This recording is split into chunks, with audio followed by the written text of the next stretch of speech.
السلام عليكم ورحمة الله وبركاته. ازيكم يا حبايبي؟ يا رب يكونوا بخير. النهارده بقى نعمل مع بعض برضو تورتيه حلوة اوي هتعجبكم. تزيينها رقيق وبسيط واقول لكم برضو على المقادير. نسمي الله ونصلي على الرسول ونشوف احنا هنعمل ايه. دايما بشتغل بالحلة مقاس 20 لاني على طول هي اللي مطلوبة عندي، او 24.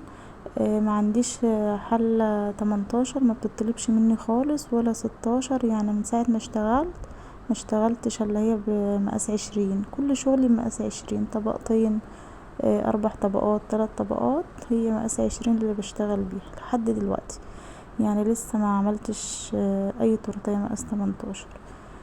المهم، الحلة مقاس 20 ضربت فيها 350 جرام دقيق اسبونج، و3 بيضات كبار كده حلوين، معلقة محسن صغيرة مليانة اللي هي بتاعت الشاي، معلقة خل كده، ورشة فانيليا، ولو صلي على النبي ربع كوباية مية متلجة. الاسبونج ما شاء الله زي ما انتوا شايفين الارتفاع بتاعه حلو قوي. ابيض خالص، كان من الجناب كده اتحرق مني شوية في الفرن، بس قشرت كل حاجة، ما خليتش اي حاجة من اللي هي محروقة في قلب الاسبونج. الاسبونج ابيض زي ما انتوا شايفين كده وطري ما شاء الله عليه. بقطع على رقم 7. انا عاوزة التورتيه تبقى معايا عالية، فبقطع على رقم 7. 350 جرام ادوني 3 طبقات على رقم 7، وقشرة كده انا شلتها بعمل بقى اي حاجة يعني. كنت عاملة عجنة اللهم صل على النبي قبل كده في الحلة ديت 450 جرام، بس انا ببقى عاوزة طبقات كتير. يعني انت لو هتعملوا تورتاية زي كده هتعمليها ب350 و3 بيضات، لكن انا عشان ببقى عاوزة طبقات كتير بحط 450 و5 بيضات. كنت انا مصوره فيديو قايله لكم الحله بتطلع لي 3 تورتيه على 100 جنيه. انا ببقى مزوده في الاسبونج، ملكوش دعوه بالمقادير بتاعتي. لو انتم مش هتطلعوا عروض زي ما انا بطلع، تحطي في الحله دي 350 جرام، برضو مقاس 24. 350 جرام لو انت عاوزه 3 طبقات مش عاليين قوي. يعني دي انا مقطعاها على 7. لو انت عاوزاها على رقم 8 اللي هي انا بكلمكم على الحله مقاس 24، برضو تعملي 350 جرام، 3 بيضات. انت بتتحكمي في الارتفاع بتاع الاسبونج. يعني انت كل ما عاوزه يكون الاسبونج معاكي مرتفع وحلو تحطي تزودي بيضه تزودي اسبونج. حشيت بقى كده جوليو فراوله. التورتيه دي كانت مطلوبه بيضه. كانت شكلها سهل ورقيقه، ما خدتش معايا حاجه. معرفش بقى الاضاءة عاملة ليه كده اليومين دول عندي غامقة خالص. غيرت الرخامة، غيرت شكل الرخامة، وغيرت شكل الحيطة، برضو الاضاءة عندي وحشة خالص. حاطة اضاءة، يعني انا من اول ما صورت وانا حاطة اضاءة. معرفش بقى هو عيب تليفون ولا ايه بالظبط. هجلس بقى تجلسة خفيفة كده، بعد كده احطها في الفريزر ساعة ولا حاجة تشد، وبعد كده ارجع اجلسها التجلسة بقى اللي هي الاخيرة.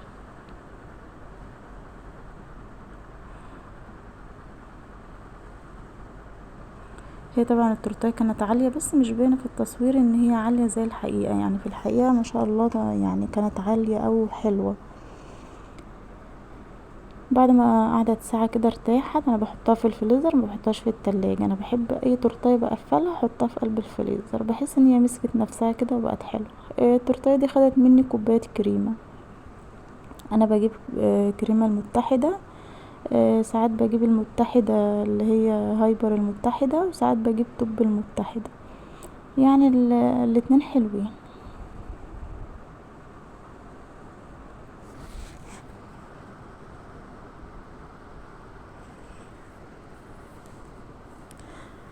معرفش بقى انا لما بسكت شويه كده تلاقيني بدور على حاجه. يعني بروح ادور على حاجه واجي يعني متشغلوش بالكم لو غبت عنكم شويه. اهم حاجه يكون الكريمه متماسكه عشان تظبط لك التورتايه وتبقى حلوه. اي فراغات كده حطي بقى فيها كريمه وظبطي التورتايه.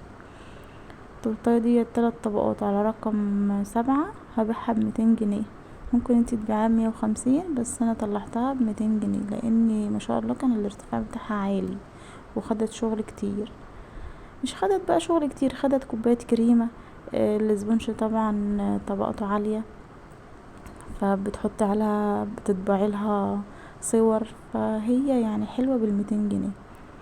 حطها على قاعدة مقاس 24، هي 20، حطها على قاعدة مقاس. بحب الطرط العالية، او هتحطي عليها صورة او حاجة تبقى القاعدة اكبر منها، بتبان قوي وبتبقى شكلها حلو.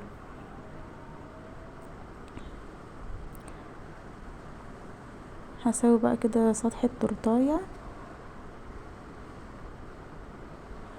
التورتاية ما خدتش معايا شغل، بس اللي عطلني بقى في اليوم ده ان الصورة طبعتها وطلعت كبيرة اوي، يعني عاوزالها 5 6 ادوار عشان تنفع على قد التورتاية. رجعت تاني استنيته بقى لما عمل لي صورة كمان، وبرضه طلعت كبيرة شوية، يعني ما جاتش برضه ايه اللي انا عاوزاها، بس كانت في النهاية حلوة. عملت بقى الروزتات كده لونها احمر، حطيت لون جل، عملتها بس مش هعملها كلها، يعني مش هقفلها كلها. اهي الصورة زي ما انتوا شايفينها، شايفين بقى برضو، يعني برضو عالية بس حلوة. التانية كانت كبيرة خالص، يعني التانية ما كانش فيه. حطيت بقى قلوب كده، انا حطاها في الخلة، هعملها بقى كده قلوب من الجنابية. كانت جايبالي صورة وقالت لي انا عاوزة زيها بالظبط، بس القلوب اللي كانت على التورتاية اللي هي كانت عاوزاها كانت بعجينة السكر. انا ما بشتغلش خالص لسه، عمري ما جبت عجينة السكر ولا شكلت فيها ولا اي حاجة، بس بفكر اجيبها عشان الحاجات دي، يعني عشان القلوب والحاجات دي بفكر ان انا اجيبها. اما عاوز قلوب ولا حاجة بدل ما افضل اقص وكده. هعملها بقى من فوق كده برضو شوية قلوب كده عشان تديها شكل حلو. ده طبعا قلوب ورق ما بتتاكلش، بس بتدي شكل حلو اوي للتورتايه. يا رب يكون الفيديو عجبكم، ومع الف سلامة.